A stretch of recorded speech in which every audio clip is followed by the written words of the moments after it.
The process of establishing our first ever sovereign wealth fund is underway. Such a fund is one tool among many in our efforts to diversify our financial portfolio, which includes our existing institutions pursuing investment that will generate stable returns, but also welfare effects spanning employment creation, improvement of public service, and a decrease in costs of economic activities. We have seen inflation accelerating globally in recent months. We have deployed a number of non-monetary issues to address high inflation, focused on a temporary relaxation of imports concerning various meats and grains. The government has intensified its measures to help improve local food production and help the agricultural sector to strengthen and quickly recover from the deterioration of the agricultural value chain. The government will pursue modernization and innovation programs, the development of new farming and fishing technologies, adoption of climate and disaster resilient technologies for the enhancement of the agricultural value chain system. We also need to ensure that sufficient welfare measures are in place to cushion the impact of elevated inflationary pressures, especially towards the most affected and vulnerable sectors in our society. As we convene here in Davos, efforts are likewise focused on strengthening the country's engagement with trading partners and promoting the use of the country's network of FTAs to maximize opportunities. We stress the importance of economic and technical cooperation to assist the development of smaller economies and enable their participation, both of small businesses and economic segments with untapped potential in the global economy, and also of large-scale industrial development. On addressing the current energy and food crises in the context of a new system for energy, climate, and nature, our development plan puts together coherent strategic measures to hasten economic and social recovery towards inclusive and resilient development. On addressing the current industry headwinds in the context of a new system for harnessing frontier technologies for private sector innovation and resilience. Amendments to the Foreign Investments Act provide flexibility and transparency and liberalize the practice of professions, making it easier for foreign investors that require foreign talent to do business in the country. The Corporate Recovery and Tax Incentives for Enterprises Act, or CREATE Act, provided much needed relief for our micro, small, and medium enterprises, or MSMEs, through a reduction in the corporate income tax rate and ending investor uncertainty. Amendments to the implementing rules and regulations of the Build, Operate, Transfer law will allow the government to leverage public-private partnerships and better direct resources to other critical areas of development, governance, including social protection measures. The government also recognizes the importance of digitalization as a key driver for the long-term development and for our economic transformation to the post-pandemic global economy.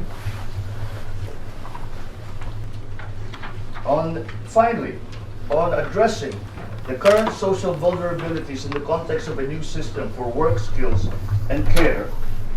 Galing po ako sa dialogue kahapon at masasabi ko na marami pong nagiging interested, marami pong interesado sa Pilipinas at syempre po sa Wealth Fund.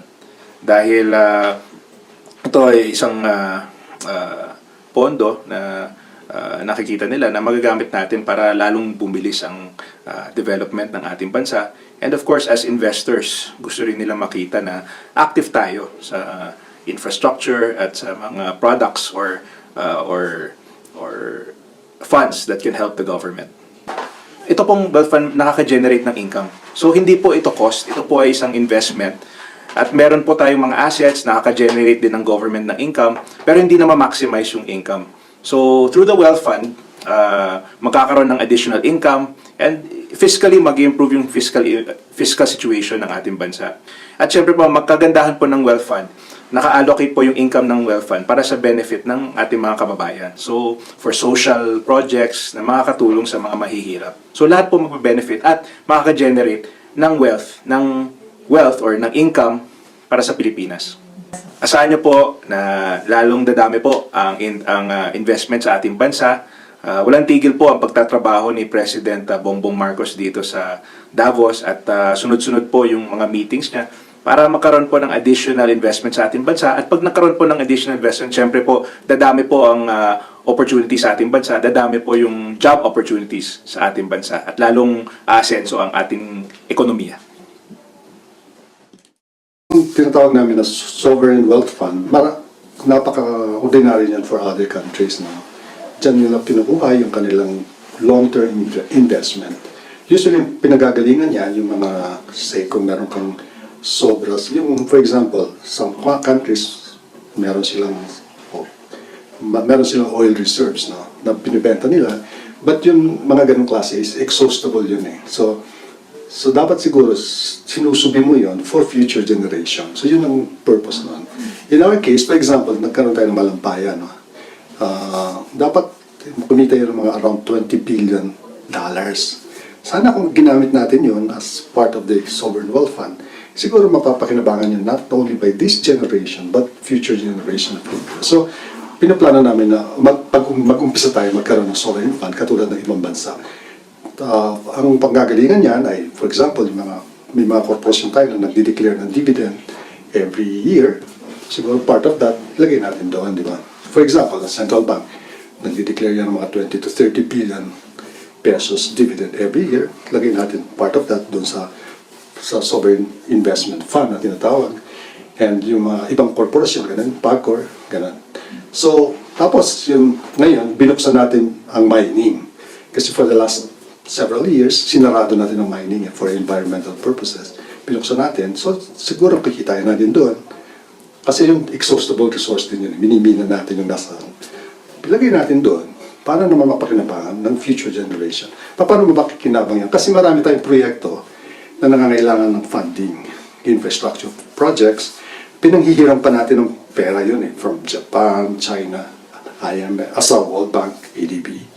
Eh ngayon kung meron tayong ganong fund, pwede natin gamitin yun para mapunduhan yun ang purpose nun. So there are many projects, pero talagang very important projects, priority projects. So ang nire-require namin, bago ka pumapunta sa isang project, kailangan ma-aprobahan ng NEDA. No? So merong prior approval ng NEDA. Eh yung NEDA, may mga requirements yun na dapat talaga profitable, tsaka it's good for the economy. Mga ganun. So, you roll out yung mga tinatawag na white elephant projects. So, yung parang kung halimbawa sa household dyan, hindi ka lang nakatutok dun sa anong gagastusin ko this year or next year. Kundi talaga long term. So, na-appreciate nila yun, na naisip natin na mag-i-invest tayo for the future. Ako, ang natutuwa na on the first year of the President, ay masigasig siyang binibenta niya yung Pilipinas na. And this is the biggest audience na. And in fact, in this particular meeting, siguro later on, magkakaroon ng session for the Philippines only. Lagi ko sinasabi na this is our moment. Talagang we have a nice story to tell and it's just a matter of implementation para gumanda talaga ang buhay ng Pilipinas at ng mga Pilipino.